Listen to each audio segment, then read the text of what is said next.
Bago tayo magsimula, huwag kalimutang mag-like at share. Kung nagustuhan ninyo, mag-comment sa ibaba. Maraming salamat, let's go, ituloy na natin ang kwento. Pagkatapos noon, sinabi ng ninuno ng mga hayop na 1,000 taon na ang nakalipas, ang mundo ay pinamumunuan ng mga demonyo, at higit pa rito, ang babaeng demonyong ito ay may napakalakas na mahika. Ipinaliwanag ng Supremong Demonyo na daan-daang libong taon na ang nakalipas, hinati ng 2 kaharian ng demonyo ang mundo kasama ng mga tao bilang nag-iisang natitirang nilalang. Nang maglaon, ang hamak na lahing tao ay nakahanap ng angkop na paraan upang linangin ang sarili sa malawak na daan ng mundo. Mabilis silang umangat at kasama ng 2 kaharian ng demonyo ay hinati ang mundo sa 3, na humantong sa isang alyansa sa pagitan ng 2, ang kaharian ng babaeng ito ay halos umangat na. Ngunit winasak ng Supremo ng paglinang ng ibang sekta ng tao. Hindi lamang siya kailangang magdusa ng kapalit na mapuksa at lamunin ng langit, siya rin ay tinatakan ng malalim ng kanyang mangingibig sa mahiwagang kabaong sa bihuang. Lahat ng bagay ay tila nagtapos sa isang mahinang ulap sa kamay ng Supremong Demonyo. Nagpatuloy siya, sinasabi ng alamat na ang isang nagsasanay mula sa sekta ng tao ay nag-iwan ng isang piyesang fanhua. Sa tamang pagtugtog lamang ng piyesang ito masisira ang tatak sa mahiwagang kabaong ng babaeng emperador ng demonyo. Binanggit din ng alamat na tanging kapag ang nagsasanay ng sekta ng tao ay lumampas na sa kanila mahahawakan ang tuldok na fanhua na yun. Isang maliit na demonyo ang nagsalita, Supremong Demonyo. Kung narinig ninyo ang bulaklak na pamaypay, tiyak na maririnig din ito sa kapatagan ng Beihang, ang tatak sa kabaong ng babaeng demonyong yun ay mabubuksan din, ang hinaharap ay tunay na isang bagay na dapat abangan. Ang Supremong Demonyo ay tumawa ng masama, oo. Hindi na magtatagal bago muling bumangon ang angkang mahika at magdeklara ng digmaan laban sa lahing tao. Ang mga demonyo ay naging matatag din at ang 2 ay tumango ng matatag, na sinasabing, naiintindihan ng inyong lingkod, agad kaming magpapadala ng isang tao, kapag naglunsad na ng pag-atake ang lahing tao, maaari kaming maghintay ng pagkakataon na sumalakay at umatake. Isang mahinang simoy ng hangin ang nagdala ng ilang dahon, kasabay nito sa banal na lupain ng Zicheng. Isang malaking barko ang lumutang sa hangin at nagsimulang gumalaw patungo sa banal na lupain ng Taiyan. Ang tao sa barko ay napabulalas. Nakikita ko na ang banal na lupain ng Taishan. Isang binata ang humakbang palabas, nakatayo sa harap ng marilag na tanawin, kanyang tinasa, tunay ngang ganito ang kilos ng banal na lupain ng Taiyan, tila mas maaga tayong dumating kaysa sa inaasahan. Biglang, ang barko ay tinamaan ng isang marahas na pagyanig, at ang mga tao sakay ay nahirapang tumayo. Ang umaalingaw-ngaw na hangin ng Changfeng ay hindi makapanatili ng balanse, sumigaw siya at nahulog ng pasubsob sa bangka, ang kanyang mukha ay ngumisngis, itinaas niya ang kanyang ulo at nagtaka. Ano ang nangyayari? Ang bangka ay tumama sa isang harang, na nagdulot ng malakas na pagkabigla. Ang mga tao sa bangka ay sumigaw, saklolo, nanginginig ang bangka, at ano ang problema ng banal na lupain ng Taishan? Ang galit na mga tao ay napabulalas, alam naming darating kami. Bakit hindi nila binuksan ang pormasyong pangdepensa ng bundok, at paano kami makakababa ng bangka? Samantala, sa paglalakbay upang sunduin ang mga tao ng banal na lupain ng Ziking na naghahanap mula sa banal na Panginoon, ipinahayag ng elder ang kanyang pagkabahala. Sinabi ng isang elder, nakatatandang kapatid na He Changzuan, sigurado ka bang kaya mong sirain ang 4 Dragon Water Spouting Formation ni Su Shitian? Nang marinig ang malamig na pahayag na ito, iyon ay tunay na bulong ng isang demonyo. Tugon ni Changshan ng may pagtitiwala, natanggap ko ang tunay na aral ng ating ninuno, ang pagsira sa pormasayo ng matandang Su na yun ay kasing dali ng pagkain at pag-inom, hintayin nyo lang, sa pagkakataong ito, tiyak na makukuha ko ang lahat para sa banal na lupain. Oo, banal na Panginoon, nakatatandang kapatid, nang marinig ito, ang mga matatanda ay kaagad na nagpalakpakan at nagsigawan. Oo, banal na Panginoon, nakatatandang kapatid, ang tunay na lalaki ay dapat maging matatag, ang tunay na lalaking may integridad ay hindi nakakaalam ng salitang takot. Itinaas ni Changshan ang kanyang daliri at sinabi, mga nakababatang kapatid, maghintay muna kayo at kapag makikita na natin ang matandang si Su Shitian, dapat kayo ay magpakumbaba. Sabay-sabay silang sumagot, oo, banal na Panginoon, nakatatandang kapatid. Si Changshan, na may basang mukha dahil sa pawis, ay nagsabi, si matandang Su ay laging napakasuspetyoso, kung magbago siya ng taktika sa oras na yon, masasayang ang lahat ng pagsisikap natin ngayong taon. Sa sandaling yon, may lumapit, bumati, at nagsabi, matagal tayong hindi nagkita, kapatid na He. Napangiti si Changshan ng awkward at sumagot, matagal tayong hindi nagkita, matandang Su, narinig ko na ang antas ng iyong paglinang ay umusad sa nakalipas na 10 taon. Si Su Shitian ay tumawa ng mayabang at sumagot, haha, ang Four Dragons Spraying Water Formation na hindi mo masira sa loob ng mga dekada, bakit pa ako kailangang umusad? Ang pangangalap ng napakaraming kayamanan mula sa Tiksuan Holy Land na ganyan ay medyo nakakahiya. Ang mga matatanda ay galit na galit at walang masabi. Si Elder Chitalong mula sa Zicheng Holy Land ay nagsalita, kung ano ang itinanim, siya ring aanihin, ang pagkawala ng dangal ay hindi malaking bagay. Isang matanda mula sa Tiksuan Holy Land ang hindi na nakatiis, inilabas niya ang kanyang espada at itinuro kay Chi, nagsasalita ng malakas. Ginoong Chilong mula sa Su Town, nagbibiro-biro lang siya, ano bang problema mo at nagsasalita ka ng ganyan? Si Chi, nang walang takot, ay ngumiti at sumagot, kapatid na Yuan Zion, ganyan pa rin ba ang init ng ulo mo? Kung hindi, sa susunod, pwede tayong maglaro-laro. Labis siyang nagalit at sinabi, sigurado akong natatandaan mo pa ang espada ng matandang yon. Noong sandaling yon, biglang naalala ni Chitalong, teka, nagkaroon ka na ba ng pambihirang tagumpay sa paglinang? Puno ng pagkadismaya ang kanyang puso, 10 taon na ang nakalipas, sinabi ng matandang ito na aabuti ng mahigit 2,000 taon bago magkaroon ng pambihirang tagumpay. Nagpakawala si Yuan Jian ng malakas na aura at sumagot, hindi masama, Chitalong, inaasahan mo ba ito? Ang matandang ito ay matagumpay na nakaabot sa antas ng pagka-Diyos. Si Changshan ay walang sinabi, ngunit naisip, hindi ba sinabi ng matanda sa inyo na magsalita ng kaunti, magpakumbaba? Ipinatong ni Changshan ang kanyang kamay sa balikat ni Yuan Xian, walang gaanong sinabi, at direktang hinayla siya pabalik. Napangiti ang banal na Panginoon at sinabi, nakakahiya, pinatawa natin si kapatid na Su. Sa puntong ito, si Yuan Zion ay nagbubulong-bulungan pa rin ng galit, nakatatandang kapatid, huwag mo akong pigilan. Narinig ni Changshan ang tunog ng tambol, Su, nakababatang kapatid. Kahit na si Yuan Zion ay pumutok na sa normal na antas, natatakot ako na ang talento ng matandang ito ay palaging magiging mababa sa iyo sa larangan ng Dao. May nagsalita mula sa likuran, banal na Panginoon, nakatatandang kapatid, hindi mo kailangang magpakita ng kahinaan, ang mga nakababatang kapatid sa likuran ay sumusuporta sa iyo, ang ngayon ay iba na sa nakaraan, banal na Panginoon, nakatatandang kapatid, hindi na kami takot sa iyo, bilang mga lalaki, dapat tayong maging matatag, hindi lang ito tungkol sa paglalaro ng chess, hayaan ninyo akong maglaro, dagdagan ninyo ang pusta para sa akin. Pakiramdam ni Changshan ay para siyang gawa sa bato, wala siyang masabi sa kanyang mangmang na mga nakababatang kapatid, hindi ko ba sinabi sa inyo kung paano kumilos, pero bakit kayo nagbukas ng inyong mga bibig at sinabing, ang aking Panginoon ay ang pinakamahusay, tama na yun.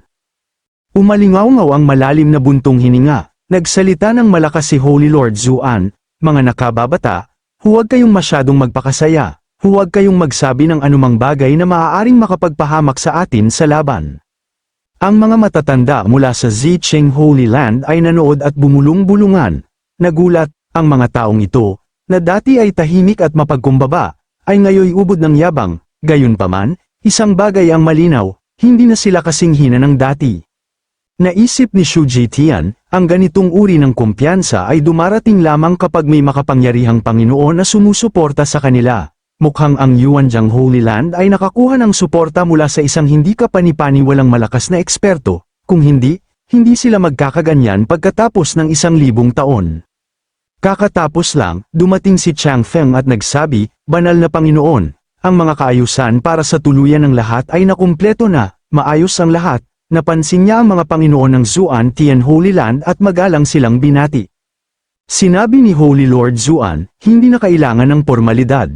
Mukhang ang iyong banal na anak ay bumuti ng husto ang kanyang paglinang, mas malakas na siya kaysa dati, mapagkumbabang sumagot si Shu Jitian, hindi, walang espesyal. Kumpara sa iyong banal na anak na si Li Changming, malayo siya sa kanyang kapantay, si Changming ay sumusulong sa landas ng immortalidad at mabilis ang pagunlad, Sa totoo lang, pakiramdam ko ay hindi tayo bibigyan ng Zuan Tian Holy Land ng pagkakataong manalo sa pagkakataong ito. Tumango ang lahat, nagtanong si Chang Feng, siya nga pala, nasaan si Li Changming, bakit hindi pa siya lumilitaw, maaaring iniisip niyang mas mahina siya kaysa sa akin at umiiwas sa labanan. Inutusan ni Shu Jitian si Chang Feng, Chang Feng, alamin mo ang iyong asal, ang mga kausap mo ay mga banal na Panginoon ng Zuan Tian Holy Land, agad na humingi ng tawad si Chang Feng, patawarin ninyo ako, mga banal na Panginoon, wala akong intensyon na makasakit.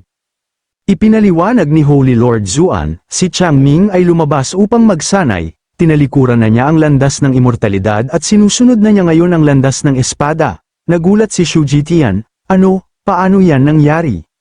Idinagdag ni Chang Feng nang hindi makapaniwala, pinili niya ang eskrima, bamantong hininga si Holy Lord Zuan, ang mga kabataan ay maaaring hindi mahuhulaan, gayunpaman, si Changming ay nakakilala ng isang makapangyarihang Panginoon na nagpayo sa kanya na mag-focus sa eskrima, tila, siya ay may mas malaking talento sa larangang iyon kaysa sa paglinang. Parehong nakaramdam ng kakaiba ang banal na Panginoon at ang banal na anak, ang kanilang kilos ay tila kakaiba. Si Holy Lord Zuan, habang nakatingin sa kanyang mga nakababata, ay buong pagmamalaking naisip, napakahusay na pag-arte yun. Tahimik na pumayag si Yuan Jian, iniisip, Holy Lord Zuan, tunay kang isang dalubhasa sa pag-arte, dapat ay tinawag kang acting master sa halip na banal na Panginoon.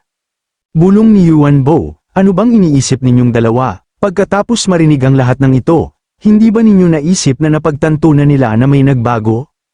Sinabi ni Dilong, ang banal na Panginoon ay tiyak na nagbibiro lang. Idinagdag ng isa pang Panginoon, oo, tama yun, si Holy Lord Zuan ay mayroon lamang isang alagad, paano niya basta-basta susukwan yun?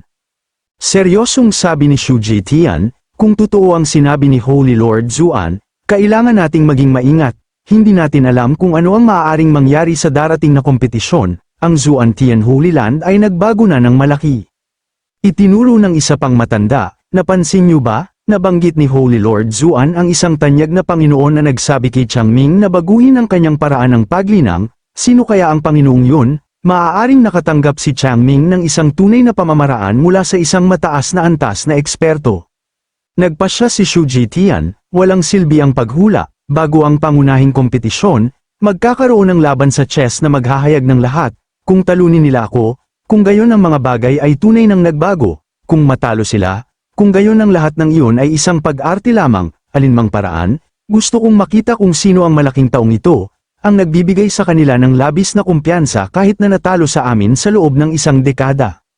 Lumipat ang eksena, nakita natin si Ye Changqing na bamulong, sino ba talaga ang nagsasalita tungkol sa akin, nagtanong si Ching Shui nang may pag-usisa, Panginoon, ano ang problema, bakit ka ganyan?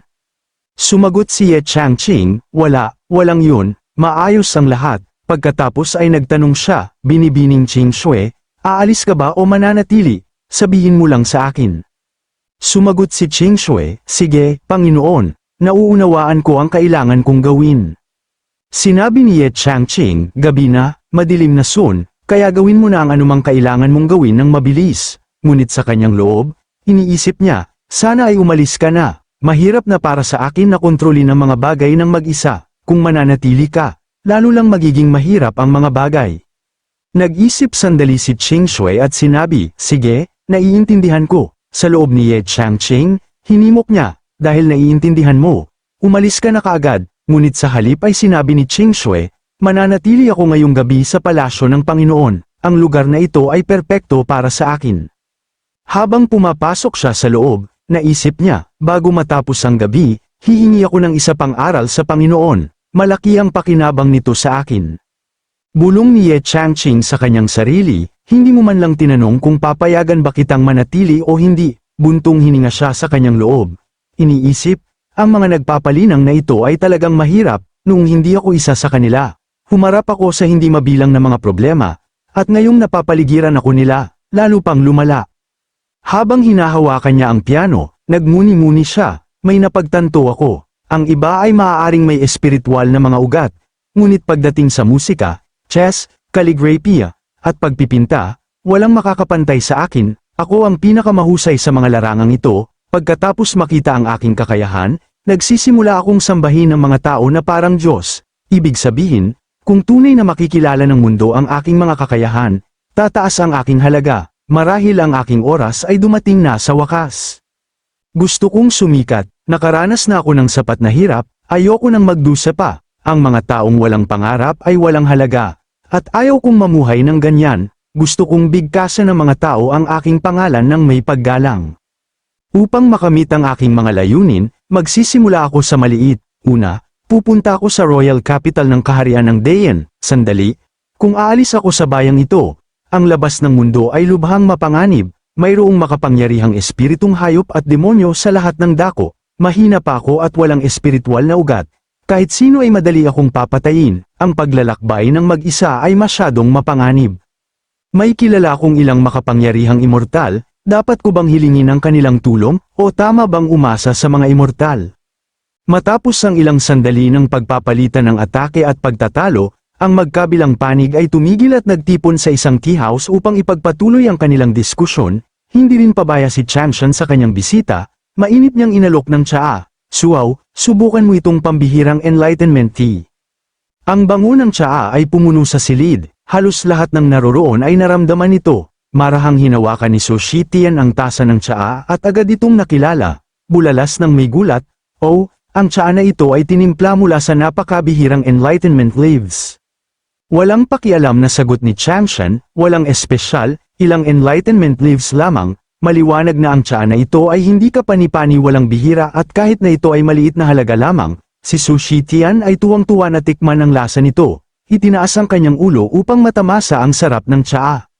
Masayang idinagdag ni Champion, noong nakaraan, umiinom ako ng tsaa na gawa sa ganap na pinong dahon ng tsaa. Ang kanyang sumunod na pahayag ay nagpahinto kay Sushi Tian mula sa kanyang kasiyahan.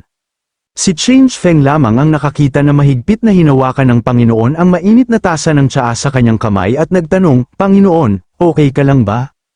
Si Sushi Tian ay labis na naiinis, marahil nagseselos na si Champion ay nakainom na ng tunay na pinong tsaa habang siya ay natitira na lamang, nadarama ang pinaghalong galit at selos, sinupil niya ang kanyang emosyon at sumagot sa kanyang alagad, "Wala yun. Bigla lamang tumaas ang presyon ng dugo ko." Ngunit habang ang lahat ay mapayapang nag-e-enjoy sa masarap na tsaa, isang biglaang pagyanig ang yumanig sa lupa, ang hindi pangkaraniwang bagay na ito ay agad na nagulantang kay Sushi Tian na tumalon at malakas na nagtanong, "Anong nangyayari?" Tumingin ang matanda sa pangunahing pasukan, may bahid ng pagmamalaki sa kanyang mukha habang sinabi, "Mukhang matagumpay na nakapasok si Chongming." Bumantong hininga siya, tumingin sa lahat, at sadyang pinidiinan, sa loob lamang ng isang buwan, naabot niya ang ganoong antas ng kahusayan. Kasabay nito, si Yuan Zian ay tumakbo sa unahan ni Sushi Tian at nagbuhos ng langis sa harap ng kanyang dalawang alagad. Si Chongming ay tunay na may talento sa eskrima. Narinig ang lahat ng malinaw, hindi napigilan ni Change Feng na magulat, naninigas ang kanyang mukha, isang buwan pa lamang na nagsasanay, nang makita ang kanyang ekspresyon, nagpanggap na inosente si Yuan Xian at nagtanong, "Change Feng, bakit ka nanginginig?"